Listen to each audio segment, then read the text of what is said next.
સર્વજીવોના મંગળ ને કલ્યાણ ભાવનાથી ની પ્રાર્થનાથી આપનું આજનું પ્રવચન ચાલુ કરશું. મંગલમ ભગવાન વીરો મંગલમ ગૌતમ પ્રભુ મંગલમ સ્તોત્રપદ્રાધ્યાય આરે વારે આરે શિવમસ્તુ સર્વજગતઃ પરહિત નિરતા ભવન્તુ ભૂતગણા દોષાપરયાન્તુ નાશમ સર્વત્ર સુખી ભવતુ. પુણ્ય પવિત્ર આગમ ગ્રંથ આગમ સૂત્રો આપણે એમની ઓળખ મેળવવા માટે સૌ ભેગા થયેલા છે. એક સુંદર રૂપક કથા યાદ આવે છે. સ્યાદવાદ ભગવાને જે અનેકાંતવાદ આપણે સૂત્ર કૃતાંક સૂત્રની અંદર આગમનું જે પહેલું સમય અધ્યયન છે એની વાત કરતા હતા. એ સ્યાદવાદ અનેકાંતવાદ વિશ્વના સમગ્ર માનવ જીવનને કેટલું ઉપયોગી છે એની વાત આપણે ગઈ વખત કરી હતી. ભગવાને એક ઉદાર સર્વમતો પાછળ કઈ આશય છે, કઈ એ લોકોની દ્રષ્ટિ છે, એ દ્રષ્ટિ જોઈ અને જીવનમાં વિચારોની ઉદારતા વૃત્તિ ખેલવવાની ભગવાને જે અનેકાંતવાદ દ્વારા આપણને આદર્શ આપ્યો છે એનો એક નાનકડો બહુ સુંદર રૂપક નાનકડું રૂપક છે, ખૂબ સુંદર છે. એની આપણે વાત કરીએ. એક જંગલની અંદર વાઘ અને સિંહ બંને જણ પાણી પીવા માટે ભેગા થયા. બંને મિત્રો હતા, દુશ્મન હતા નહીં. બંને જણાએ પાણી પીધું અને બંને વાઘ અને સિંહ વાતોએ વળગ્યા. વાતોએ વળગતા વાઘે એવું વિધાન કર્યું, વાઘે એવું સ્ટેટમેન્ટ કર્યું કે બીજો આ મહા મહિનો ચાલે છે, ધીસ એપ્રિલ, ધીસ માર્ચ, અને કેટલું ઠંડુ છે કે મહા મહિનો સૌથી ઠંડો હોય છે. વાઘે સ્ટેટમેન્ટ માર્યું. સિંહ કે છે વાઘ તારી વાત ખોટી છે, ઠંડીનો મહિનો તો પોષ છે, મહા નથી. મિત્રો હતા પણ ચડાચડસી થઈ. વાઘ કે ના ઠંડીનો મહિનો તો મહા છે, સિંહ કે ના ઠંડીનો મહિનો તો પોષ છે, કડકડતી ઠંડી તો પોષ મહિનામાં પડે. વાઘ કે જો આજે કેટલી કડકડતી ઠંડી છે, મહા મહિનો જ ઠંડીનો મહિનો છે. ચડાચડસી થઈ. બંને હોશિયાર હતા, મારામારી પર નહીં આયા. માનવો જે મારામારી કરે છે આવી વાતોમાં, એ મારામારી પર નહીં આયા. અને વાઘે સૂચન કર્યું કે સિંહને કીધું કે જો કોઈ નજીકમાં કોઈ વ્યક્તિ હોય એને બોલાવીએ અને એને આપણે પૂછીએ અને એને જે ચુકાદો આપે આપણને મંજૂર છે. એટલામાં એ લોકો શિયાળને જતું જોયું. એટલે શિયાળને બોલાવ્યું. શિયાળ તો ગભરાઈ ગયું કે આ લોકો મને બોલાવે છે, વાઘ અને સિંહ, મારું કચુંબર ના કરી કરે સારું. એને તો છૂટકો હતો નહીં, નો ઓલ્ટરનેટિવ. એટલે શિયાળ દબાતે પગલે પૂંછડી એને બે પગ વચ્ચે નાખી અને સિંહ ને વાઘ પાસે પહોંચી ગયું. તું ચાલ આ. એટલે વાઘે એને વાત કરી કે જો શિયાળ, તું ચતુર છું, અમને ખબર છે, ને તારી સલાહ અમે માન્ય રાખશું. અમારે બે વચ્ચે અત્યારે વાત ચાલી રહી છે, વિવાદ ચાલી રહ્યો છે. હું કહું છું કે મહા મહિનો સૌથી ઠંડીનો મહિનો છે અને સિંહ રાજા કહે છે પોષ મહિનો સૌથી ઠંડીનો મહિનો છે. બેમાંથી સાચું શું? તું મને જવાબ આપ. જો એ સાદવાદ ને અનેકાંતવાદની વાત છે. શિયાળ હોશિયાર હતું, એને વિચાર કર્યો જો મહા મહિનો કહીશ તો સિંહ મને મારી કાઢશે અને પોષ મહિનો કહીશ તો વાઘ મને કઈ જીવતો જવા નહીં દે. એટલે કે મારે કઈ સોલ્યુશન તો કાઢવું પડે, કઈ સમાધાન તો કાઢવું પડે. એવું સમાધાન કાઢવું પડે કે જેથી કોઈને નુકસાન ના થાય. તો શિયાળે વિચારીને કીધું, હે વડીલો, તમે તો બહુ સુજાન છો, તમે જાતે જાણકાર છો, પણ તમે પ્રશ્ન કર્યો છે હું તમને જવાબ આપું છું કે પોષ કે મહા મહિનો બેમાંથી કયો મહિનો ઠંડો છે એ તો જ્યારે ઠંડો પવન હોય ત્યારે ખબર પડે. જો પોષ મહિનામાં ઠંડો પવન આવે તો પોષ મહિનો ઠંડો, અને મહા મહિનામાં ઠંડો પવન હોય તો મહા મહિનો ઠંડો. એટલે પેલા બંને જણ વાઘ અને સિંહ એની વાત માની ગયા કે ભાઈ તારી વાત તો સાચી છે, જે મહિનામાં ઠંડો પવન આવે એ મહિનામાં કડકડતી ઠંડી પડે, પછી એ પોષ હોય કે મહા હોય. આ સ્યાદ્વાત છે. જે સત્ય છે આ સત્ય વાત છે કે જે મહિનામાં ઠંડી પડે, ઠંડો પવન હોય એ મહિનો ઠંડો કહેવાય, એમાં પોષ હોય કે મહા હોય. ભગવાન કહે છે અનેકાંતવાદ આ છે. તમે સત્યની વધુ નજીક જાઓ, તમે ઉદારતા કેળવો, દરેકના વ્યૂ પોઈન્ટ જુઓ, અને અનેકાંતવાદ દ્વારા તમે વસ્તુનું સમાધાન મેળવી શકશો. ભગવાને ઇન્દ્રભૂતિ ગૌતમ જ્યારે ભગવાન પાસે પહેલી વાર ગયા ત્યારે એના મનમાં ક્રોધ હતો.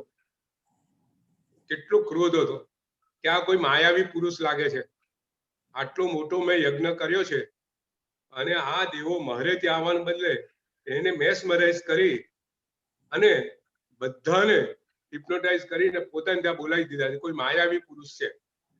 એટલે એવા ગુસ્સા અને ક્રોધની અંદર ભગવાન મહાવીર સ્વામી પાસે જાય છે.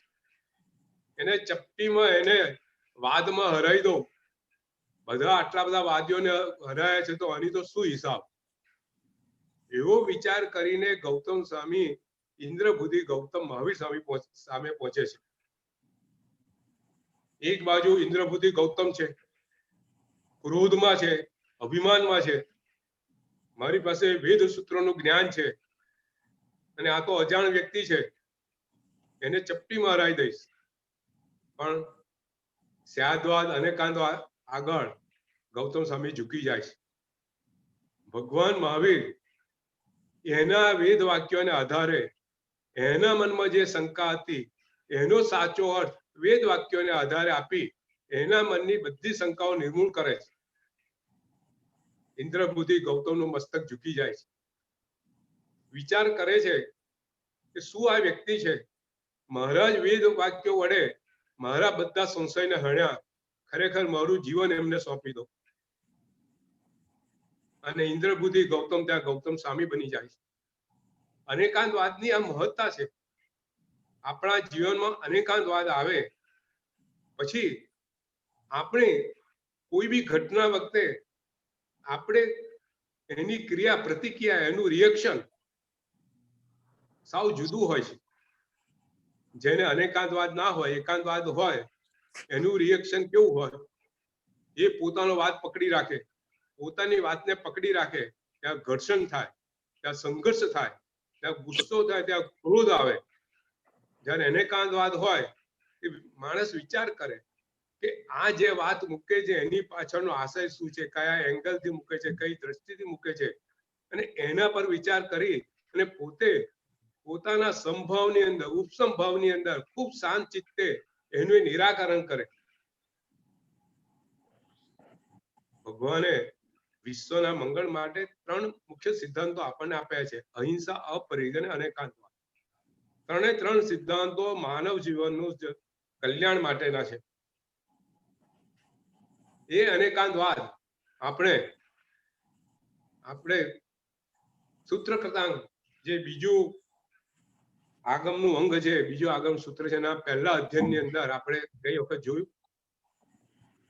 નીતિનભાઈનો પ્રશ્ન હતો, બહુ સુંદર પ્રશ્ન હતો કે ભાઈ આગમની અંદર આ 12 જે 45 આગમો છે તે પછી ચૂર્ણી, ભાષ્ય, પછી ટીકા, આ વગેરે શું છે, આ બધે વચ્ચેનો સંબંધ શું છે એ તમે સમજાવો. એટલે કે જે આગમ છે, પૂર્વો છે, ચૂર્ણી છે, ભાષ્ય છે, ટીકા છે, દીપિકા છે, આ બધા ગ્રંથો શું છે? આ બધા વચ્ચેનો સંબંધ અને કેવી રીતે બધા આયા અને એની જરા ડિટેલિંગમાં જરા સમજાવો તો અમને ખબર પડે. જ્યારે કોઈ બી ભાઈ ટીકા છે તો અમને ખ્યાલ આવે ટીકા એટલે શું એમ. પ્રશ્ન સુંદર છે. પયનના છે, ઉપાંગ છે, પયવનના તો આગમ સૂત્ર છે. 45 આગમોમાં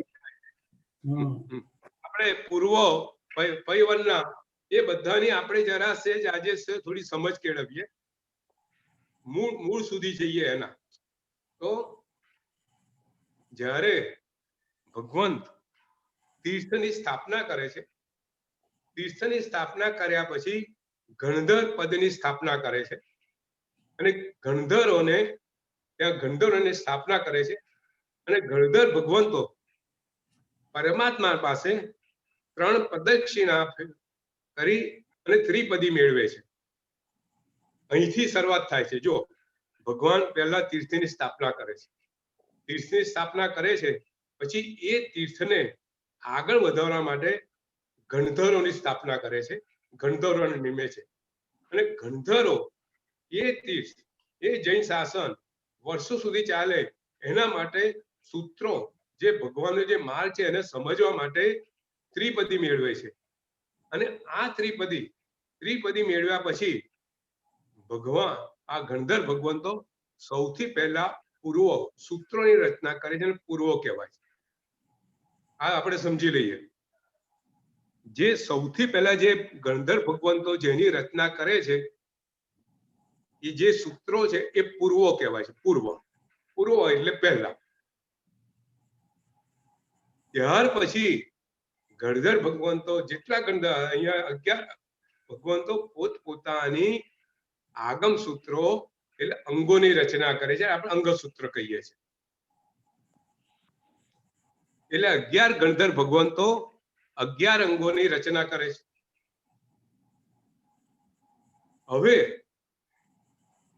જેમ જેમ આપણે જાણીએ છીએ કે 11 ગણધર ભગવંતો છેલ્લે સુધર્મા સ્વામીને પોતાના શિષ્યો સોંપીને જાય છે અને અત્યારે જે 11 અંગો છે તે સુધર્મા સ્વામીના અંગો છે. જે આગમ સૂત્રો સુધર્મા સ્વામીએ રચેલા છે એ અંગો છે. અને જે પૂર્વો છે તે 12મું અંગ દ્વાદશાંગી છે, એમાં 14 પૂર્વોનો સમાવેશ કરવામાં આવ્યો છે. બરોબર? જે પૂર્વો અત્યારે હયાત નથી, એ દ્વાદશાંગી અત્યારે હયાત નથી, પણ એ પૂર્વો સૌથી પહેલા આગમ પહેલા રચાયેલા હોવાથી એને પૂર્વ કહેવામાં આવે છે અને દ્વાદશાંગીમાં એને સમાવેશ કરવામાં આવે છે. હવે જે પૈવનના છે, પૈવનના બધા મૂળ સૂત્રો છે અને આ સૂત્રો જે પરમાત્મા પાસે જે મુનિ ભગવંતો છે એ મુનિ ભગવંતોએ પૈવનના સૂત્રો રચેલા છે. હવે એ બધા પૈવનના સૂત્રો હજારોની સંખ્યામાં પૈવનના સૂત્રો એ મુનિ ભગવંતના કાળ ધર્મ પછી, નિર્વાણ પછી બધા પૈવનના સૂત્રો એનો ઉચ્છેદ થયો, નાશ પામ્યા. ફક્ત ખાલી પૈવનના સૂત્રો જે સુધર્મા સ્વામી પાસે હતા એ બધા પૈવનના સૂત્રો આપણી પાસે રહ્યા. બરોબર? હવે આપણે એ વિચાર કરીએ કે જે સુધર્મા સ્વામીના જે આગમ હતા 12 આગમો, જે 12 અંગ સૂત્રો, એને સૌથી પહેલા તો એને અંગ કેમ કહેવામાં આવ્યા? તો કે કહેવાય છે કે શ્રી દેવવાચક મુનિ ભગવંતે જે ચૂર્ણીની રચના કરી, એ ચૂર્ણી અંદર પહેલી વખત એમને આગમ સૂત્રોને અંગ સાથે સરખામણી કરી, પુરુષોના અંગો સાથે.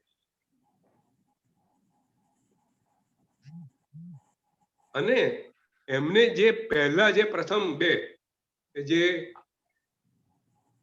પહેલા પ્રથમ સૂત્ર છે આચાર અંગ અને સૂત્ર કૃતાંગ, એને પગની ઉપમા આપી કે જે આગમ પુરુષ ઉભો છે એના જે પગ સ્વરૂપ, મૂળ સ્વરૂપ, પાયા સ્વરૂપ 2 સૂત્રો છે, આવશ્યક ને સૂત્ર કૃતાંગ. પછી ભગવતી અને જ્ઞાતા ધર્મ, એ પછી સ્થાનાંગ અને સમયાંગ એ જંગા એટલે જે પગ અને જે પગની જે પીંડીનો ભાગ છે એને જંગા એટલે એના પર આ બધા ઊભા છે. કહેવાનો મતલબ એ છે કે એવી રીતે ઉપમા આપી આ અંગોની સાથે સરખામણા કરવામાં આવી કે જેને શરીર સાથે સરખામણી એ આગમોનું મહત્વ આપણને સમજાય. એટલે સ્થાનાંગ અને સમયાંગ એ જંગા છે. ભગવતી સૂત્ર અને જ્ઞાતા ધર્મ એ જાંગની સરખામણી કરી. ઉપાસક દશા અને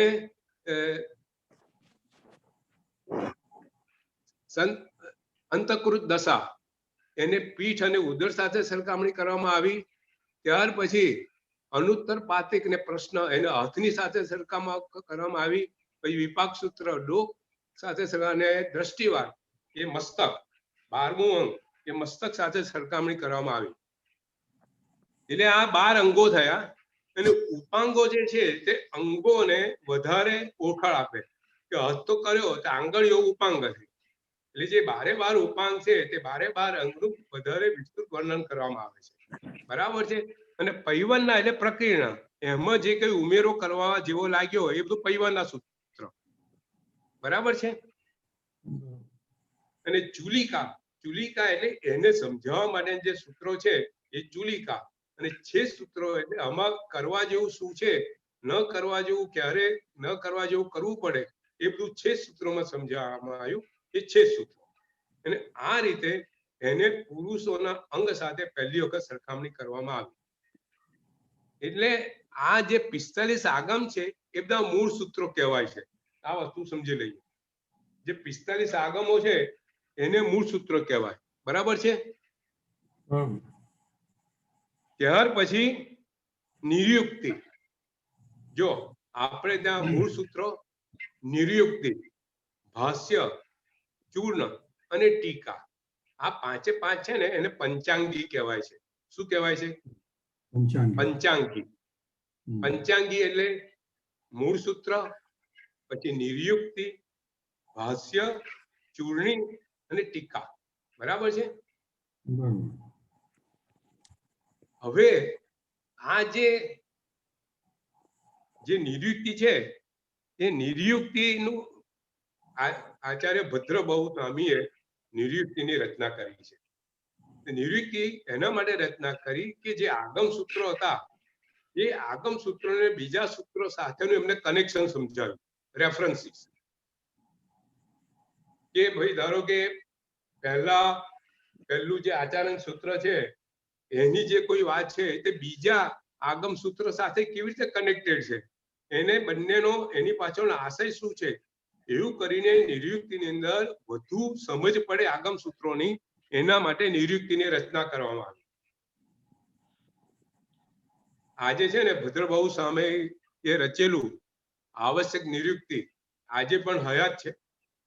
10 વૈકાલિક, ઉત્તરાયણ, આચારણ સૂત્ર, કૃતાંગ, દશાકૃત સ્કંદ, કલ્પસૂત્ર, વ્યવહાર સૂત્ર, સૂર્ય પ્રજ્ઞપ્તિ, ઋષિ ભાષિત, પિંડ, ઓઘ અને સંસ્કૃત આ બધી નિર્યુક્તિઓની ભદ્રબહુ સ્વામીએ રચના કરી.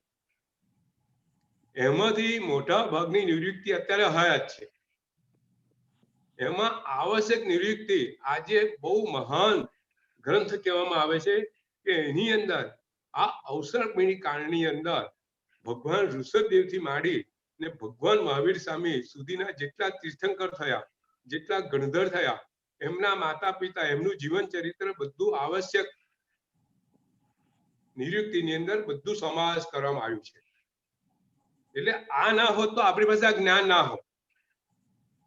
જે 24 તીર્થંકરનું જ્ઞાન આપણી પાસે છે એની પાછળનું એકમાત્ર કારણ એ છે આવશ્યક નિર્યુક્તિ ભદ્રબહુ સ્વામીએ રચેલો ગ્રંથ આપણી પાસે છે.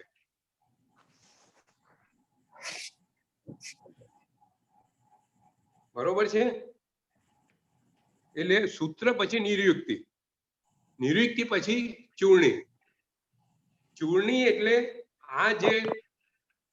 આ જે આગમ સૂત્રોની નિર્યુક્તિની વધુને વધુ સમજ, એનો વધુને વધુ અર્થ, અંદર વધુને વધુ અર્થ એમાં ખુલાસો કરવામાં આવ્યો છે, એનો ઉઘાડ આપવામાં આવ્યો છે. એ બધી ચૂર્ણી. આ ચૂર્ણી શ્રી જીનદાસ ગણી ભગવંતે રચેલી છે.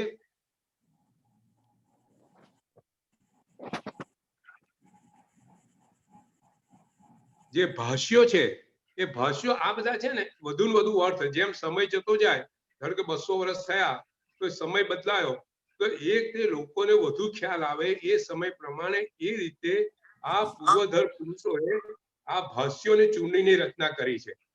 તો ભાષ્ય, આવશ્યક ભાષ્ય, જીન કલ્પ ભાષ્ય, નિશ્ચિત ભાષ્ય, ગૃહત કલ્પ ભાષ્ય, બધું જીન ભદ્ર ગણિત ક્ષમાસણ ભગવંતે રચના કરેલી છે. અને ઘણા ભાષ્યો અત્યારે પણ આપણી પાસે હાજર છે. ત્યાર પછી ચૂંટણી. ચૂંટણી એટલે ભાષ્યોનો બી વધુ વિસ્તારથી અર્થ કરવામાં આવે છે ચૂંટણી. એ શ્રી જીનદાસ ગણીએ ચૂંટણીની રચના કરેલી, એ બી આપણી પાસે ઘણી ચૂંટણીઓ મોજૂદ છે. ત્યાર પછી ટીકા. ટીકા શ્રીલંકાચાર્ય બનાવેલી 12 અંગો પરની ટીકા એમણે રચેલી, પણ એ ટીકાનો પછી ઉચ્છેદ થઈ ગયો, મોટા ભાગની ટીકાઓ નાશ પામી. ત્યારે આચાર્ય અભયદેવ સુરી એમને એ વખતે એમને 9 અંગ પર ટીકાઓ રચી. એટલે આચાર્ય અભયદેવને નવાંગી ટીકાકાર કહેવામાં આવે છે. તો એ વખતે 2 ટીકાઓ મોજૂદ હતી. શ્રીલંકાચાર્યની 2 ટીકા, એટલે જે સૌથી પહેલા આચારાંગ અને સૂત્રકૂટાંબરની 2 ટીકાઓ એક હાજર હતી. એટલે અભયદેવ સુરીએ બીજી 9 ટીકાની રચના કરી. ટીકા એટલે ક્રિટિક્સ, વધુ ને વધુ સમજ પડે એ પદાર્થોની, એના માટે જે રચના કરવામાં એ ટીકા કહેવામાં આવે છે.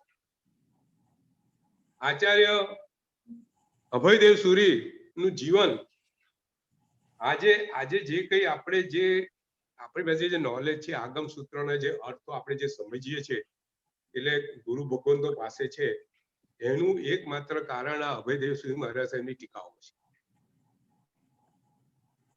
અભયદેવ સુરી મહારાજ ટીકાઓ, એમનું જીવન આપણે જાણીએ. આજથી એટલે વિક્રમ સંવત 1000, એટલે આજથી 1100 વર્ષ પહેલા આશરે અભયદેવ સુરી મહારાજ સાહેબનો જન્મ થયેલો ત્યાં ધારાનગરીમાં. અને એમને માત્ર 8 વર્ષની ઉંમરે જીનેન્દ્ર સુરી મહારાજ સાહેબ પાસે દીક્ષા લીધી. એમનું બુદ્ધિ, એમનો જ્ઞાનનો ક્ષયક્ષમ ખૂબ ઉચ્ચ કક્ષાનો. એમને ફક્ત ખાલી 8 વર્ષની દીક્ષા લીધા પછી 8 વર્ષની ઉંમરની અંદર બધા આગમ કરતો સૂત્રોનો બધાનો એમને અભ્યાસ થઈ ગયો. એમની વ્યાખ્યાન શૈલી ખૂબ અદ્ભુત. એક વખત આચાર્ય, એમની ઉંમર બહુ નાની, અને એમને પાઠ સોંપી કે આજે તું પ્રવચન કર. આચાર્ય સાહેબને ખબર કે અભયદેવ સુરીનું વ્યાખ્યાન શૈલી અદ્ભુત છે, અજોડ છે. એટલે અભયદેવ સુરીએ પોતાના પ્રવચનની અંદર ચેડા રાજા અને કોણિકના યુદ્ધનું એવું આબેહૂબ વર્ણન કર્યું. એમાં શૌર્ય અને વીર રસ એવો પીરસ્યો કે ત્યાં જે સાંભળવા બેઠેલા જે ક્ષત્રિયો હતા, બધા તલવાર લઈને ઉભા થઈ ગયા. વાતાવરણમાં એટલો ગરમાવો વાપી ગયો. આચાર્ય દેવે જોયું, એમના ગુરુએ, કે આ તો જબરજસ્ત એમની અસર છે એમની વાણીની. એટલે તરત એમને પોતે ભગવાનનો શાંત રસ, પ્રેમની વાત કરી, અને શાંત રસ એવો પોતે પીરસ્યો કે બધું વાતાવરણ ફરીથી શાંત થઈ ગયું. પણ પછી આચાર્ય ભગવંત અભયદેવ સુરીને, અભયદેવ મુનિને વાત કરી. તે મુનિ હતા કે ભાઈ, હવે તું જે પ્રવચન કરે એમાં સામેવાળા પ્રેક્ષકો કેવા છે એ જોઈને તું પ્રવચન કરજે, નહીં તો કોઈ વખત આવું થઈ જશે તો બહુ નુકસાન થઈ જશે. ફરીથી કોઈ પ્રસંગ એવો બન્યો, અભયદેવ સુરી પ્રતિક્રમણ કરવા બેસતા હતા, ત્યારે એક મુનિ મહારાજે એમને આવી અને અજીત શાંતિના 2-4 ગાથા ઉપર એમને પૂછ્યું કે આ જે દેવાંગનાઓનું જે વર્ણન છે એ તમે મને સમજાવો. એટલે અભયદેવ સુરીએ એ વખત પોતે દેવાંગના નું નૃત્ય અને દેવાંગનાના સ્વરૂપ વિશે એમને સમજાવવા માંડ્યું. સમજાવવાની શૈલી અજબ હતી. ભારે શૃંગાર રસ હતો અને એની અંદર એમને સમજાવવા માંડ્યું. એવે જ સમયે ઉપાસની બહારથી એ જે રાજા હતા, જે રાજના એમની દીકરી મદન મંજરી એ ત્યાંથી પસાર થતી હતી. એ શૃંગાર રસની બહુ જાણકાર હતી અને શૃંગાર રસ ભરેલો એમનો વાર્તાલાપ ત્યાં ચાલતો હતો અભયદેવ સુરીનો. એને સાંભળ્યો એ તો સ્તબ્ધ થઈ ગઈ. ઓહો, આવો અદ્ભુત! એટલે મનમાં વિચાર કર્યો કે જો આ પુરુષ મારા જીવનમાં મળી જાય તો મારું ધન્ય થઈ જાય. એટલે પોતે એ વખત સાંજના સમયે પોતાની સખીઓને લઈ અને ઉપાશ્રયના બારણે આવી. આ બનેલો પ્રસંગ છે. અને બારણે આવી અને બારણે ટકોરા માર્યા તો એક તે અભયદેવ સૂર્યે જોયું અને એમના ગુરુ બી ત્યાં હતા, એમને બી જોયું. અને ત્યાં મદન મંજરી બોલે છે કે ભાઈ તમારો શૃંગાર રસ સાંભળી અને હું આવી છું અને મારે તમારી સાથે ગોષ્ઠી કરવી છે શૃંગાર રસ ઉપર. ગુરુ પામી ગયા. અભયદેવને ઠપકો આપવા કહે છે કે મેં તમને ના પાડેલી કે તમે આવી રીતે આવા રસ પીરશો નહીં. હવે તમે આજે દશા જુઓ, સ્ત્રી પાત્ર તમારી સામે આવીને ઊભું છે તમને નરકે લઈ જવા. હવે તમે તમારી કાળજી લો. ગુરુ મહારાજ બહુ ચિંતામાં હતા. એટલે અભયદેવ સૂર્યે કીધું કે ગુરુ મહારાજ આપ ચિંતા કરતા નહીં, હું વાતને વાળી દઉં છું. અને અભયદેવ સૂર્યે એ વખત ત્યાં બેઠા બેઠા મદન મંજરીને કીધું કે હે કુંવરી, અમે તો સાધુ ભગવાન છે. અમે સાધુ ભગવાન તો સંયમ અમારું જીવન છે. અમે ક્યારેય દાતન કરતા નથી, અમે ક્યારેય નાતા નથી. અમારા વસ્ત્રો એવા ગંદા હોય છે, અમારા શરીરમાંથી એવી ગંધ આવતી હોય છે, કોઈ નજીક આવી ના શકે. આવું કરી અને બીભત્સ રસ એવો એમને પીરસ્યો કે મદન મંજરી ત્યાંથી એને થઈ ગયું કે મેં બહુ મોટી ભૂલ કરી છે અને ત્યાંથી જતી રહી. અભયદેવ સૂરીની આવી અલૌકિક શક્તિ હતી, પણ ગુરુ મહારાજે જોયું કે આ શક્તિ આ જમાનામાં ખૂબ એને નુકસાન થશે. એટલે એમને અભયદેવ સૂરીને કીધું કે તું આજથી પચખાણ કર. તું ફક્ત ખાલી જુવારનો લુખ્ખો રોટલો વાપરીશ અને કલિંગડાનું શાક ખાઈશ. અને અભયદેવ સૂર્યે ત્યાં પ્રતિજ્ઞા લીધી. ત્યારબાદ 16 વર્ષની ઉંમરે અભયદેવ સૂરી પાઠ ઉપર આવ્યા, એમને આચાર્ય પદે સ્થાપન કર્યા. થોડા વખત પછી અભયદેવ સૂરીને આ જુવાનો રોટલો ને એવું વૃક્ષ ખાવાથી ચામડીના બહુ મોટો રોગ થયો. એવો રોગ થયો કે આખા શરીરે ખણ જ આવે, કોઈ નજીકમાં આવે નહીં. એક વખત એ રાત્રે ધ્યાનમાં બેઠા હતા. એને ચામડીના રોગને લીધે દુખતો હતું કે બધા લોકો જૈન ધર્મની નિંદા કરતા હતા કે આવા કેવા આચાર્ય કે એમને આવા રોગો થયા, કોઈ નજીક આવે નહીં. એમને બહુ દુઃખ હતું એ વાતનું, ધર્મની નિંદા થતી હતી. એકવાર રાત્રે ધર્મ ધ્યાનમાં હતા ત્યારે શાસન દેવી પ્રગટ થયા. એ શાસન દેવીએ અભયદેવ સૂરીને કીધું કે હે અભયદેવ સૂરી, તમે આટલા વિદ્વાન છો અને તમારે હાથે એક અદ્ભુત કાર્ય કરવાનું છે.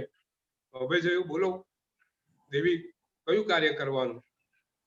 કે અત્યારે આગમ સૂત્રોમાંથી 2 જ ટીકા અત્યારે શ્રીલંકાચાર્ય જે રચી છે, એમાં ફક્ત 2 ટીકા અત્યારે મોજૂદ છે ને 9 ટીકાનો ઉચ્છેદ થઈ ગયો છે. તમારે 9 ટીકા રચવાની છે. અભયદેવ સૂર્યે કીધું કે મારું શરીર તો આવું છે, મારે આ ચામડીનો રોગ છે, મારાથી આ ટીકા રચી શકાય એવી કોઈ મારામાં શક્તિ નથી. તો શાસન દેવીએ કીધું કે અભયદેવ, તમે કોઈ ચિંતા નહીં કરો. તમે ધર્મેન્દ્ર ની તમે ધર્મેન્દ્રની તમે પ્રાર્થના કરો, જાપ કરો, એની સાધના કરો અને એનાથી તમારો ચામડીનો રોગ જતો રહેશે. અને ટીકા વખતે તમને ક્યાંય મુશ્કેલી હોય તમે મને યાદ કરશો, હું સિમંદર સ્વામી પાસે જઈને એનું સમાધાન મેળવી લઈશ. એટલે અભયદેવ સૂરીએ ત્યારથી ટીકા રચવાનું ચાલુ કર્યું.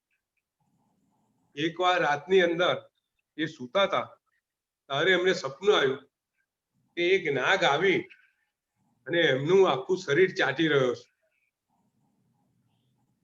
એમને મનમાં થયું કે આ નાગ આવીને મારું શરીર ચાટે છે તો મારું મૃત્યુ સાવ નજીક છે. એટલે એમને અણસન લેવાનું નક્કી કર્યું. અણસન લેવાનું નક્કી કર્યું. શાસન દેવી આવ્યા. અભયદેવ સૂરીને કીધું કે નહીં, આ ધર્મેન્દ્ર દેવ જાતે આવેલા અને તમને એવું કહીને ગયા કે હવે તમારો ચામડીનો રોગ જવાનો નજીક છે અને તમે ધર્મેન્દ્રની તમે સાધના કરો, તમને માર્ગ બતાવશે. એટલે અભયદેવ સૂરીએ ધર્મેન્દ્રને જાપ ચાલુ કર્યા. ધર્મેન્દ્ર પ્રગટ થયા અને ધર્મેન્દ્રએ કીધું કે તમે અહીંથી થામણા ગામ છે ત્યાં આગળ પાર્શનાથ ભગવાનની મૂર્તિ એક ઝાડ નીચે દાટવામાં આવેલી છે. તમે ત્યાં જાઓ, તમે પાર્શનાથ ભગવાનને ત્યાં પ્રગટ કરો ને પાર્શનાથ ભગવાને પ્રગટ કરી એના પક્ષાળના જળથી તમારો ચામડીનો રોગ જતો રહેશે. અભયદેવ પોતાના સંઘમાં વાત કરી અને ત્યાંથી સંઘને લઈ અને થામણા ગામે આવ્યા. થામણા ગામમાં એક ઝાડ નીચે કાયમ એક ગાય આવે અને પોતાનું દૂધ ત્યાં ઝરીને જતી રહે. ગામના લોકોને ખબર હતી, એના ગાયના માલિકને ખબર હતી. સંઘ ત્યાં આવે છે. સંઘને આ વાત જાણવા મળે છે અને એ જે જગ્યા છે, જગ્યા અગાડી અભયદેવ સૂરી મહારાજ સાહેબ ત્યાં પાર્શનાથ ભગવાનનો જાપ સૂત્ર રચે છે અને ત્યાં પાર્શનાથ ભગવાન પ્રગટ થાય છે. એને પાર્શનાથ ભગવાન પ્રગટ થયા પછી એના પક્ષાળ વડે ત્યાં પક્ષાળ કરીને પક્ષાળના જળ વડે પોતાના શરીરને છાંટી પોતાનો રોગ દૂર થાય છે. ત્યાં ભવ્ય મંદિરની દેરાસરની ત્યાં રચના કરવામાં આવે છે. વખત જતા જે થામણા ગામે જે પાર્શનાથ ભગવાન હતા એને ખંભાત લઈ જવામાં આવે છે.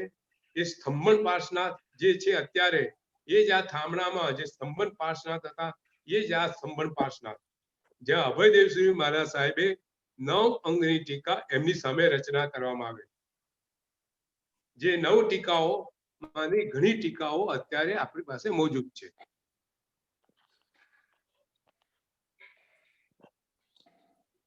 અભયદેવ સૂરી નો એક આ બહુ આપણે જાણવા જો ઘણા લોકોને ખબર બી હશે, પણ આવું સુંદર આપણે ત્યાં આવા મહાપુરુષોને લીધે આગમના ગ્રંથો અને આવા સાહિત્ય આપણી પાસે અત્યારે મોજૂદ છે. નીતિની આ ટીકાની વાત કરેલી એટલે આ ટીકાના સંદર્ભની અંદર એક સુંદર અદ્ભુત મહાપુરુષનું ચરિત્ર આપણને સૌને જાણવા મળ્યું, વાંચવા મળ્યું. એ અભયદેવ સૂરી આજથી 1000 વર્ષ પહેલા થઈ ગયેલા. એમની ટીકાઓને કારણે આજે પણ આપણી પાસે આ બધા આગમ ગ્રંથોના અર્થો આપણી પાસે મોજૂદ છે. આપણે ગઈ વખત સૂત્ર કૃતાંગ એનું સૌથી પહેલું જે 16 અધ્યયન છે, સૂત્ર કૃતાંગના 2 સ્કંધો છે. પહેલા સ્કંદની અંદર 16 અધ્યયન છે ને બીજા સ્કંદની અંદર 7 અધ્યયન છે. પહેલું જે શ્રુત સ્કંદનું જે પહેલું અધ્યયન છે સમય અધ્યયન, એ આપણે વાત કરી. વૈતાલિક અધ્યયન જેમાં વૈરાગની આખી વાતો આવે છે, ઋષભદેવના 98 પુત્રોની એ ગઈ વખત વાત કરી. ત્યાર પછી ઉપસર્ગ પરિજ્ઞા એ અધ્યયનની વાત કરી. પછી ચોથું સ્ત્રી પરિજ્ઞા એ અધ્યયનની આપણે વાત કરતા હતા ગઈ વખત, અને આપણી વાત ત્યાં અધૂરી રહી હતી.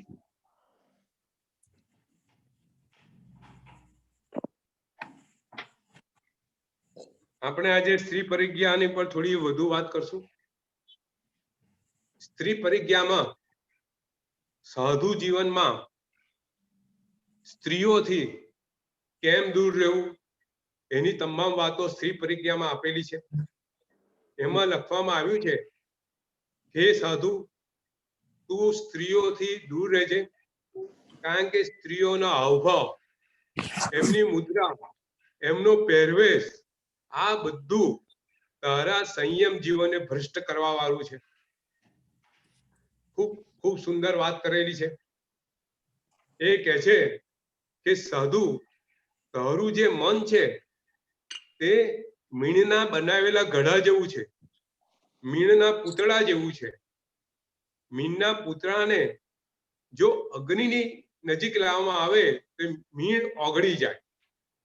એવી જ રીતે તું તારું સંયમ જીવન, જે તારું જે મન છે, કોઈ બી સ્ત્રીની નજીક આવીશ તો તારું આ મન છે એ મીણ જેવું છે, તરત પીગળી જશે.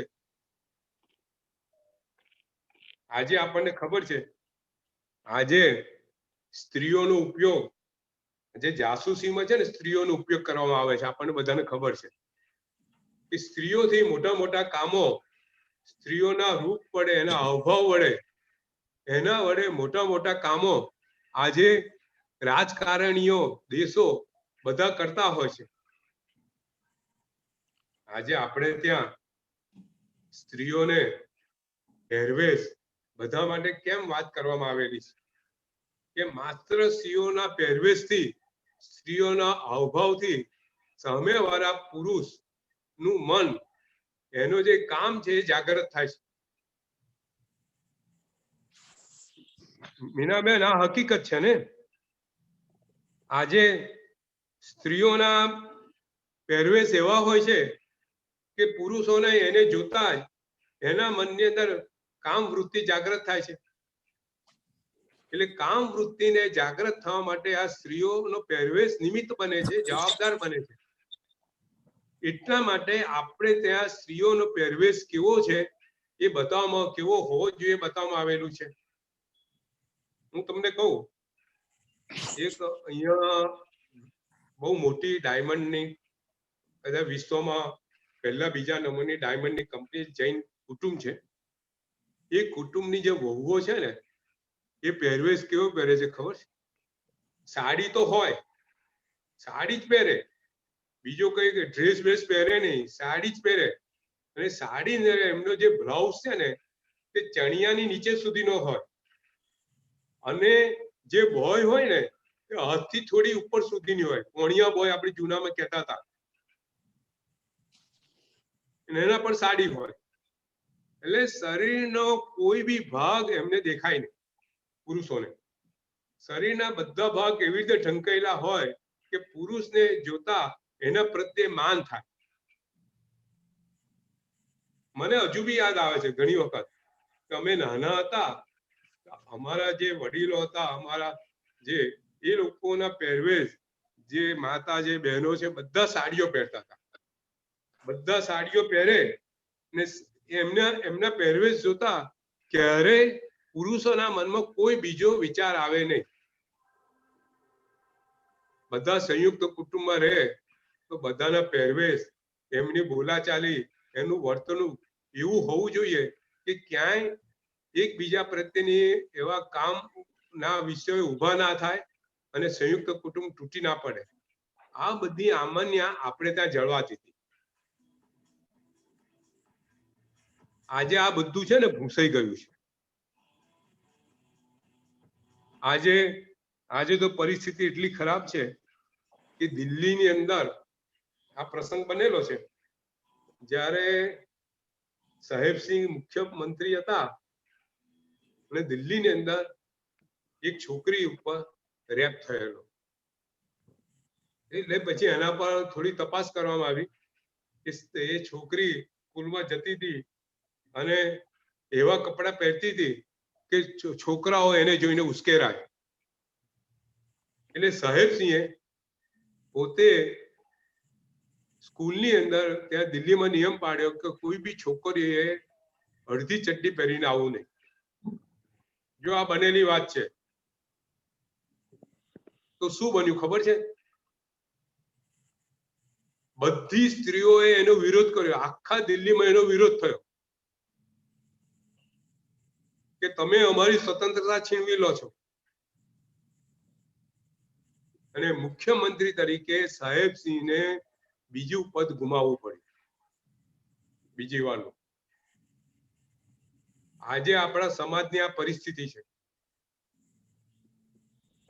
એનું નુકસાન, એનું અહિત આપણા સૌ કોઈને ખ્યાલ નથી. સ્ત્રી પરિજ્ઞામાં આ બધી વસ્તુનો વિચારથી ખૂબ ખૂબ ડિટેલમાં આ બધી વસ્તુ વર્ણવવામાં આવી છે.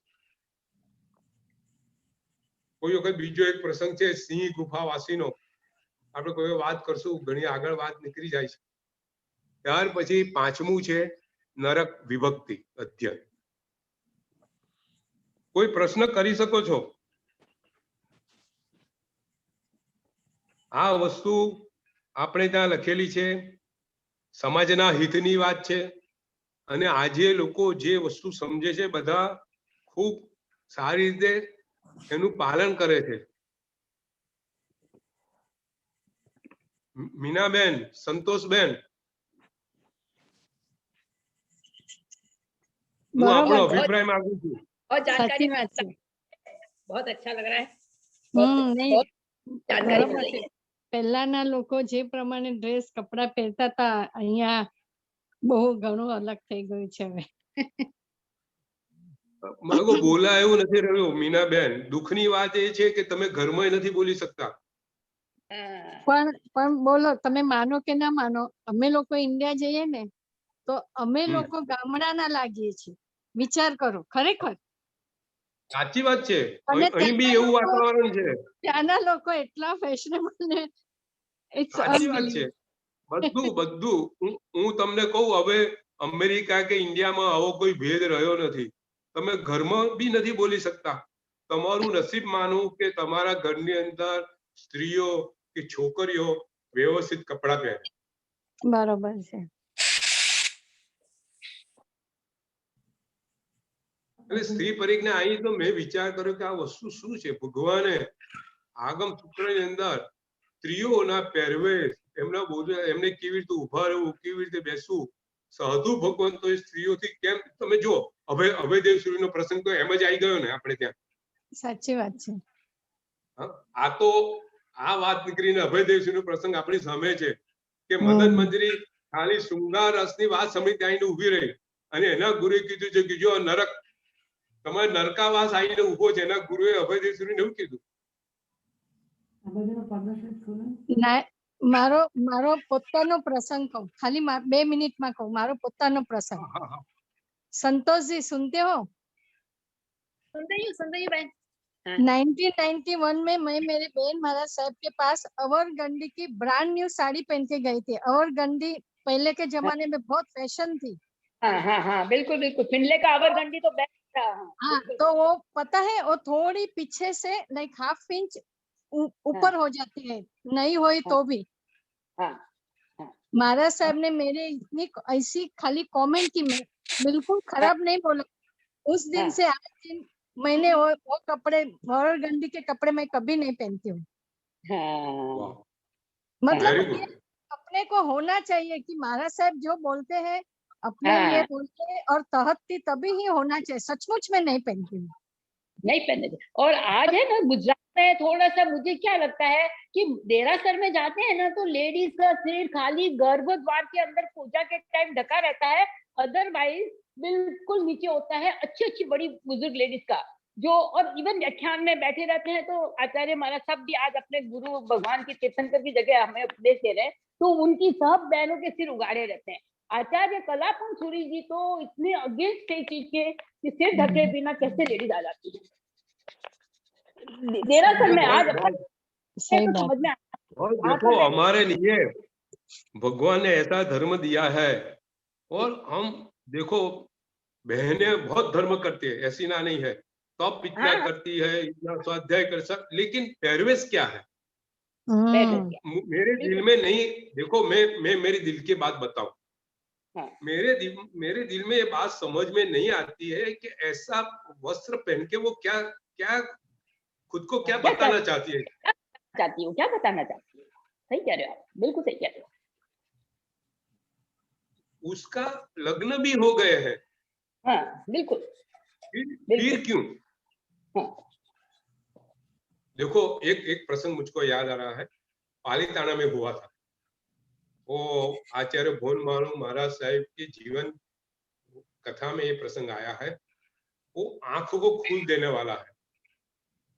ये आचार्य भोन भानु सुरेश्वर जी महाराज साहब और प्रेम सूरी महाराज साहब दोनों साथ में जा रहे थे पालीताना के ऊपर, और ऊपर से आचार्य भोन मारू साहब की बहन हंस कीर्ति महाराज साहब, वो भी साध्वी थे, वो नीचे आ रही थी।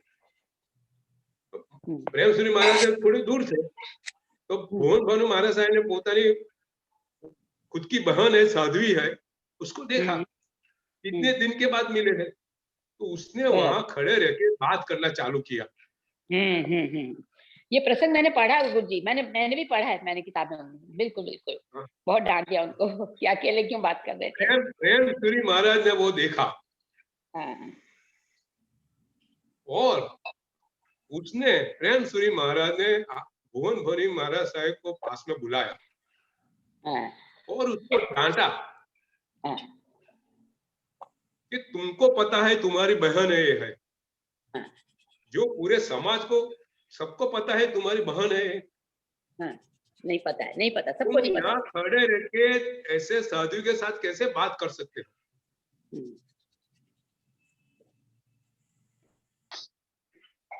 ऐसा हमारा साधु जीवन था, ऐसा हमारा खुद का जीवन था।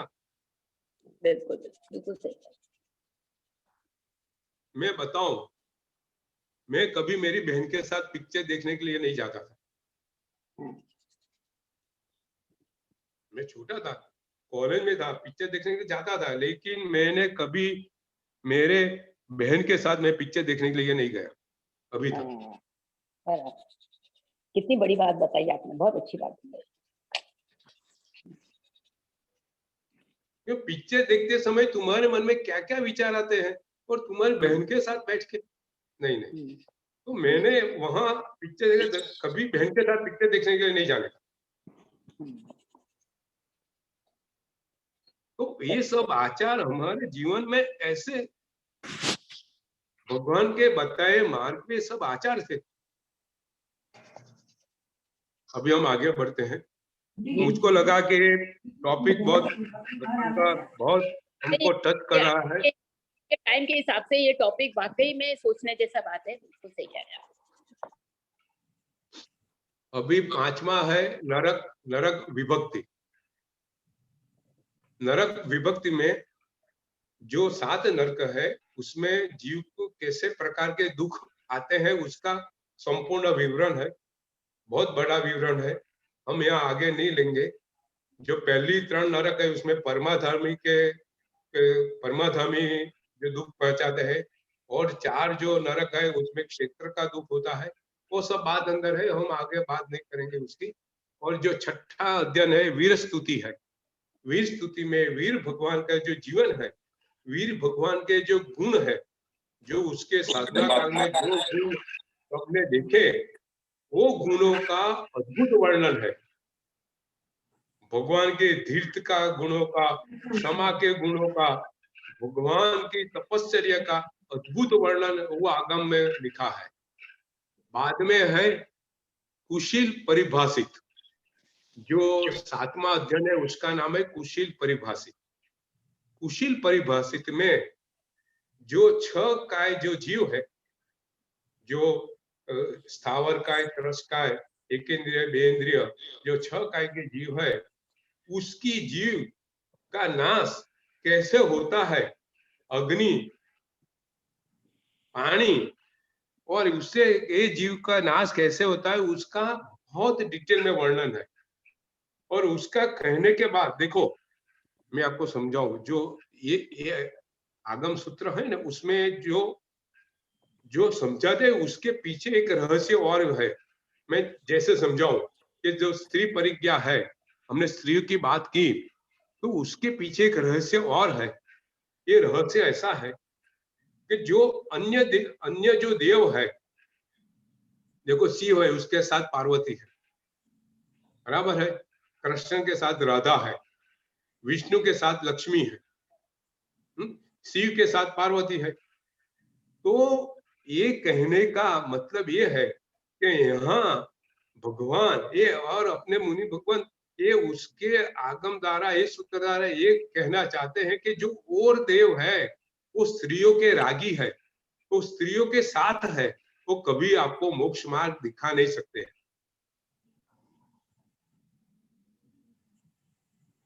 जो स्त्री पुरुष को नरक में ले जाने वाली है, वो स्त्री के साथ रह के ये पुरुष आपको मोक्ष का मार्ग कैसे दिखाएगा? देखो उसके पीछे रहस्य भी उसमें है। ऐसे ये वीर स्तुति में रहस्य क्या है? वीर स्तुति में भगवान का वैराग्य का, भगवान की वीरता का, भगवान की समता का इतना वर्णन किया है कि उपसर्ग में भी भगवान कभी खुद के उपशम भाव को, करुणा भाव को अपने आप कभी छोड़ा नहीं है। जो और देव है उसके साथ उसकी कंपेयर करो, शिव है वो क्रोधित हो जाते थे, कृष्ण माया रचते थे। तो ये सब उसमें ये जो पूरा सूत्र कृतांग सूत्र है वो उसके पीछे जो उसका जो है जो वाद थे, ये वाद का उसके सामने निरूपण करने का ये पूरा अध्ययन है। तो रहस्य उसके पीछे ये भी है। तो अभी जो कुशल परिभाषित है तो उसमें ऐसा लिखा है कि जीवों अग्नि से, पानी से ये जीवों का नाश होता है। तो उसके पीछे रहस्य बताता है कि जो यज्ञ करते हैं, यज्ञ में अग्नि प्रकट करते हैं, तो अग्नि से तो कितने जीव का नाश होता है।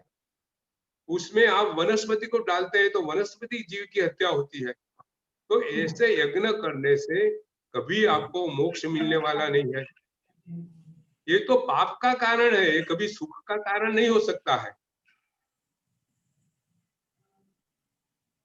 तुम नदी में स्नान करते हो, जब स्नान करते हो तो कितने अपकाय जीव की हिंसा होती है। तो नदी में स्नान करने से आपको मोक्ष कैसे मिलेगा? ये सब बात उसमें समझाई गई है, बरोबर है, ये रहस्य है उसके पीछे। अच्छा, अभी 8वां है वीर्याध्यान। वीर्याध्यान में जो मुनि भगवंत है उसका जीवन पूर्ण 100% वीर्य, मतलब उत्साह, संयम में पूरा उत्साह, पूरा जीवन में उत्साह से संयम को आगे बढ़ाने का है। प्रमाद एक शंका भी नहीं करने का है। वो पूरी बात ये वीर्य अध्ययन में कह गई है। आपने वहां लिखा है, देखो गुण स्थानक की बात आती है ना, तो चौथा गुण स्थानक कौन सा है? संतोष बहन, मीना बहन, सबको पता है। चौथा गुण स्थानक सम्यक गुण स्थानक है। 5वां गुण स्थानक देशवीरती। 6ठा गुण स्थानक सर्व अप्रमत संयत, प्रमत संयत और अप्रमत। तो ये अप्रमत संयत की बात यहाँ है, ये अध्ययन में है, बराबर है। जो जीव जो प्रमादी है उसको यहाँ बाल जीव बोला गया है। संयम लिया है, साधु भगवंत बने हैं, लेकिन उसके जीवन में प्रमाद अभी भी मौजूद है, वो सब बाल जीव कहते हैं। और जो अप्रमद है उसके जीवन में प्रमाद का नाश हो गया है, जो अप्रमद है उसको पंडित जीव बोला जाता है। उसका पूरा विवरण, वर्णन ये वीर्याध्यान में किया गया है। आगे है 9वां है धर्माध्यान। धर्माध्यान में धर्म ध्यान, हमारा जो ध्यान की बात है, मोक्ष मार्ग के लिए तो हमारे वहां धर्म ध्यान और शुक्ल ध्यान, शुभ ध्यान और शुक्ल ध्यान दोनों की बात है।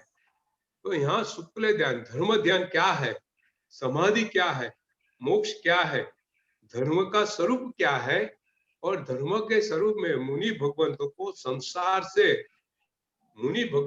संसार की जो संसार के प्रति कैसे वैराग्य भाव धरने का, वो सब वर्णन उसमें रख के उसको धर्म ध्यान में रहने की बात उसमें कह गई। जो आगे है वो समाधि है, जो शुक्ल ध्यान समाधि का बात उसमें है, समाधि के भेद बताए हैं। समाधि वाला जो आत्मा है, समाधि जो आत्मा है उसका स्वरूप का वर्णन किया गया है, और समाधि युक्त धर्म कैसा होता है उसका पूरा विवरण उसमें कहा गया है। और मुनि भगवंत को समाधि में रहने के लिए खुद को कैसे पोताने सबकी सर्व इच्छा का त्याग कैसे करना चाहिए वो सब बात की गई है।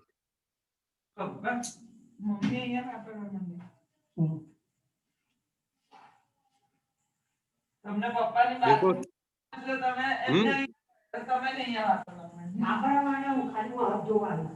વચ્ચે વચ્ચે એ લોકોને બધાને મ્યુટ કરો એમ કરો. હા, બધા મ્યુટ, જેનું માઇક ચાલુ હોય જરા મ્યુટ કરજો, થોડું ડિસ્ટર્બન્સ અહીં આવે છે.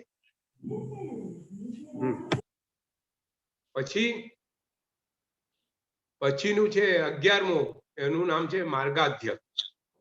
એમાં અહીંયા મોક્ષ માર્ગનું વર્ણન કરવામાં આવ્યું છે, સમ્યક માર્ગનું વર્ણન કરવામાં આવ્યું છે.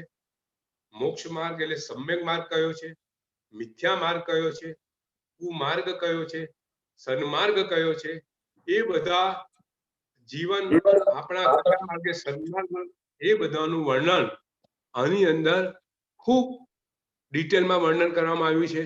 સાથે સાથે જે માર્ગ પર, જે માર્ગ પતિત જીવો છે, જે માર્ગ પરના જીવો નથી, એ જીવો કેવા હોય એનું વર્ણન કરવામાં આવ્યું છે. આ બધા વર્ણન કરવા પાછળનો એકમાત્ર હેતુ છે કે આપણે બધા માર્ગ ઉપર રહીએ, માર્ગસ્થ રહીએ, સન્માર્ગે રહીએ. એ બધી વાતોનું અહીંયા માર્ગાધ્યયનમાં વર્ણન કરવામાં આવ્યું છે. ત્યાર પછી છે સમોસરણ અધ્યયન. જો સૂત્રકૃતાની અંદર ખૂબ સુંદર આ બધા અધ્યયનો છે, એક થી એક ચડે એવા અધ્યયનો છે. મુનિ જીવનમાં આ બધી વસ્તુઓ પોતાના આચરણમાં, પોતાનું જીવન કેમ ઉત્તમ રહે, કેમ શ્રદ્ધાવંત રહે, કેમ વીર્યવંત રહે, કેમ ઉત્સાહવંત રહે, એ બધી વાતો અહીંયા સમાવવામાં આવેલી છે. એટલે તો એને પગને સ્થાને મૂકવામાં આવ્યું છે. જેવી રીતે આચાર્ય છે, જે સૂત્રકૃતાંક બે પગને સ્થાને છે, કે પાયા રૂપ છે, જેનાથી મુનિ જીવનનો આખો પાયો રચાય. તો સમસરણ અધ્યયનમાં અહીંયા ભગવાન સમોસરણમાં બેઠા છે. એ સમોસરણનું અદ્ભુત વર્ણન આ સમોસરણ અધ્યયનમાં છે. એ ઉપરાંત સમોસરણમાં જે વિવિધ વાદીઓ બેઠેલા છે, એ વાદીઓનું બી વર્ણન છે, એમના કેવા પ્રકારના વાદો છે, અને ભગવાન પોતાની સાદ્વાત શૈલીથી એ વાદોનું વાચનામાં કેવી રીતે નિરાકરણ કરે છે, એનું નિરૂપણ કરે છે, અને બધાને કેવી રીતે જે મુખ્ય સમ્યક માર્ગ છે એનાથી એનું સમાધાન આપીને એ માર્ગે કેવી રીતે ફેરવે છે, એની બધી વાતો આ સમોસરણ અધ્યયનમાં છે. અહીંયા આત્માનું પ્રમાણ આપવામાં આવેલું છે. આત્મા છે, આત્મા કર્મનો કર્તા છે, કર્મનો ભોગતા છે, મોક્ષ છે, મોક્ષનો માર્ગ છે. એ બધી વાતો જે 6 સ્થાનો છે એનું બધું, આ બધી વાતો અહીંયા સમોસરણ અધ્યયનમાં કરવામાં આવેલી છે. જે 10 વાદો, મુખ્ય 10 વાદો છે, એ બધાનું નિરૂપણ અહીંયા કરવામાં આવેલું છે. આપણે બધી વાતો ગંધર્વાદમાં કરેલી છે, અહીંયા સમોસરણ અધ્યયનમાં આ બધી વાતો સમાવવામાં આવેલી છે. પછી છે યથાતથ્ય અધ્યયન. યથાતથા અધ્યયન, એની અંદર ધર્મનો યથાર્થ સ્વરૂપ અને બીજા ધર્મનું સ્વરૂપ, એ બંનેનું કમ્પેરિઝન અહીંયા કરવામાં આવેલું છે. એટલે યથા તથા અધ્યયન. યથા એટલે ધર્મ માર્ગ, તથા એટલે જે બીજો માર્ગ છે, એ બંનેનું અહીંયા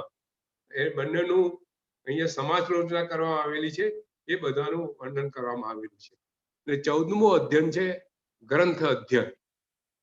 ગ્રંથ એટલે જે સમાધિનો જે માર્ગ છે, જે મુનિ ભગવંતોએ પોતે સમાધિનો માર્ગ, એને એ સમાધિનો માર્ગ શું છે, સમાધિનો માર્ગ કેવી રીતે પ્રાપ્ત કરવો, એના માટે પોતાના જીવનમાં શું શું કરવું, એ બધી વાતો અહીંયા કરવામાં આવેલી છે.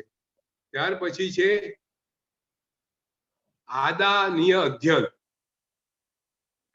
આદાનીય અધ્યયનની અંદર આત્માના મોક્ષનું સ્વરૂપ છે, લેશ્યનું સ્વરૂપ છે, અને એની સાથે સાથે જે મુનિ ભગવંતો છે, જે મોક્ષ માર્ગે જઈ રહેલા મુનિ ભગવંતો છે, એ કેવી રીતે પોતાના માર્ગની અંદર વીરતાપૂર્વક પોતે પોતાના ઉપસર્ગો, અનુકૂળ પ્રતિકૂળ ઉપસર્ગો સામન કરી અને આત્માના મોક્ષ સ્વરૂપને મેળવવા માટે કેવી રીતના પ્રયત્નો કરે છે, એમના ગુણો કેવા છે, એમની લેશ્યાઓ શું છે. અહીંયા 6 લેશ્યાનું વર્ણન અહીંયા આ અધ્યયનમાં કરવામાં આવેલું છે.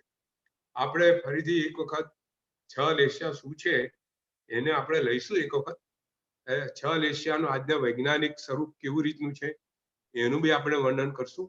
અને ત્યાર પછી 16મું અધ્યયન છે ગાથા અધ્યયન. ગાથા અધ્યયનની અંદર 4 પ્રકારના મુનિઓ, એટલે ભિક્ષુ કોને કહેવાય, શ્રમણ કોને કહેવાય, નિર્ગ્રંથ કોને કહેવાય અને બ્રાહ્મણ કોને કહેવાય, એ બધી વસ્તુનું અહીંયા વર્ણન કરવામાં આવેલું છે. અને આવી રીતે જે બીજું આગમ છે એનું પહેલું શ્રુત સ્કંદ, એના 16 અધ્યયનો અહીંયા આપણે પૂર્ણ કરીએ છીએ. બધામાં ખૂબ ડિટેલમાં જવાયું છે, પણ પછી એવું કરવા જઈએ તો બીજા આપણે જે 12 આગમ સૂત્રો છે કે ઉપાંગોનું આપણે વધારે ડિટેલમાં જઈ નહીં શકીએ. એટલે આપણે જરા જલ્દી લીધેલું છે. કોઈ પ્રશ્ન હોય તો આપ બધા પૂછી શકો છો.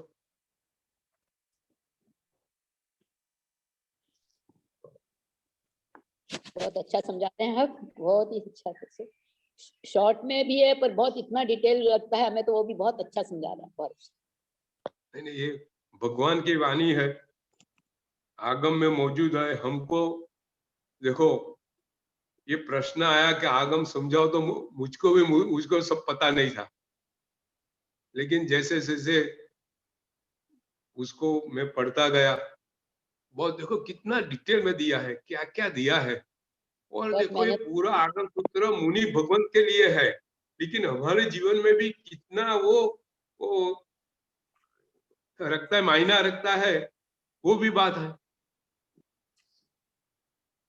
જે આજે તમે પેલું નિર્યુક્તિ કહ્યું ને, कभी न कभी बन सकते हैं साहब, के हिस्सा होता है. પંકજ, हाँ નિર્યુક્તિ કહ્યું ને, हाँ એ હું તમને નિર્યુક્તિ. જો નિર્યુક્તિ બતાવું તો નિર્યુક્તિ, હા આવશ્યક નિર્યુક્તિ ને, હા બરાબર છે. એમાં રચયિતા છે ભદ્રબાહુ સ્વામી, હા, અને એની એ મોજૂદ ટીકા છે. લખ્યું છે, ટીકા હરિભદ્ર સુરીમાં. हाँ ये निरुक्ति गुरुजी उसमें संस्कृत में ही होती है ना निरुक्ति तो? નહીં, આમાં સંતોષબેન આમાં સરસ છે, 3 ભાષા આપેલી છે. अच्छा अच्छा આ अच्छा સંસ્કૃત છે, સંસ્કૃત, પ્રાકૃત અને ગુજરાતી. अच्छा. હવે છે ને, બરાબર છે, હું તમને સમજાવું. આ વાત સરસ કરી નીતિને. જે નિર્યુક્તિ મૂળ છે ને તે પ્રાકૃત ભાષામાં છે, હા બરોબર છે. અને બધી નિર્યુક્તિ આ 14 પૂર્વધર એ લોકો જ રચી છે. એ વગર નિર્યુક્તિની કોઈ રચના કરી નથી. પૂર્વધર જે પુરુષો છે એ નિર્યુક્તિ અને ચૂર્ણીની એ બધા રચના એ લોકો કરે, પૂર્વધર પુરુષ. ટીકા કરવા વાળા જે છે હરિભદ્ર સુરી, એ પૂર્વધર નતા, સમજો. એ સંસ્કૃતમાં ટીકા સંસ્કૃતમાં હોય છે ને, ટીકા સંસ્કૃતમાં. હા બરોબર બરોબર. આ બધી સંસ્કૃતમાં હોય અને પછી એનું ગુજરાતી ભાષાંતર, અને જે નિર્યુક્તિ બધી પ્રાકૃતમાં. જી જી બરોબર છે, બરોબર. આમાં ટીકા સંસ્કૃતમાં કરી છે અને ભાષાંતર મુનિશ્રી આર્ય રક્ષિત વિજય મહારાજ સાહેબે કરી છે. હા હા બરાબર.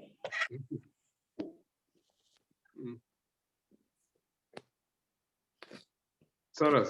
જો નિત્યનો આ પ્રશ્ન હતો તો આજે જરા ડિટેલિંગમાં એના ગયા અને અભયદેવ સુરી મહારાજ સાહેબનું જીવન ચરિત્ર આપણી સામે આવ્યું.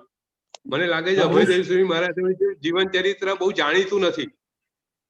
હા નથી, અમે તો નથી સાંભળ્યું. પહેલી વાર બહુ સરસ સરસ, બહુ સરસ, પહેલી વાર સાંભળ્યું. બરોબર. હા, એટલે મને થયું કે આપણે બધાને, મને બી મેં પહેલી વખત વાંચ્યું. બહુ સરસ, બહુ સરસ. કેવા કેવા મહાપુરુષો હતા, કેવી કેવી તાકાત, કેવી શક્તિ વાળા હતા. તો વિચાર કરો કે આપણે સરહદ ઉપર આપણે જે ગીતો આવે છે, મને કોઈ વિચાર આવે કે સરહદ ઉપર જે સૈનિકો છે, આપણે ત્યાં જે ગીતો લખેલા હોય છે ને, એ સૈનિકોનું મનોબળ કેવી રીતે મજબૂત કરતા હોય છે. એ વતન, એ વતન, આ બધા ગીતો તમે જુઓ, સરહદ પરના જે સૈનિકોને આ બધા ગીતોની બહુ જરૂર હોય છે એમનું મનોબળ મજબૂત કરવા માટે. તો આવા આચાર્ય ભગવંતોની વાણીમાં એવી તાકાત હતી કે આપણા લોકોને ઉભા કરી દે. શું તાકાત હશે કે લોકો સંયમ લેવા માંડે. આવી તાકાત વાળા હતા મહાપુરુષો.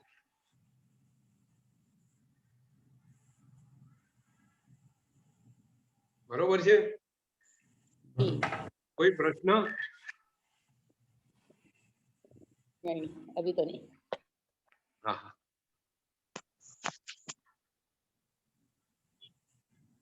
ચાલો તો આપણે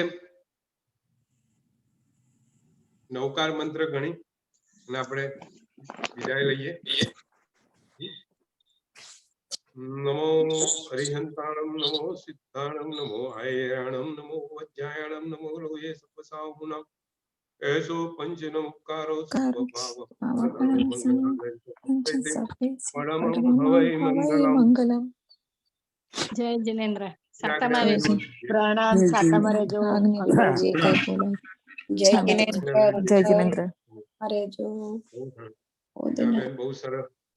તમારા લોકોનો ઉત્તમ રસ છે, ભાવના છે, ખૂબ આનંદ આવે છે અમને. આ હિસાબે ખૂબ મને આપણું 52મું વર્ષ ક્યારે પતશે મારે જાણવું પડશે. પહેલું પ્રવચન આપણે ક્યારે કર્યું હતું, મને તો વર્ષ પતવા આવશે.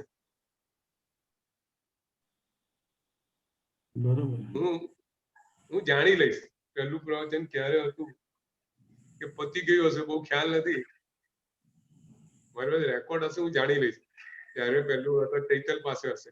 હા, ચૈતનભાઈ પાસે હશે, કારણ કે ઓલું રેકોર્ડિંગ મૂકે છે ને, એના ઉપરથી તરત ખ્યાલ આવી જાય. એક વર્ષ પતવા આવશે તો પતી ગયું હશે. બોલો, આપણો સમય ક્યાં વીતી જાય છે. કરોના મને જોડાવામાં નીતિનભાઈ નો બહુ હાથ છે. મને નીતિન અમે આવી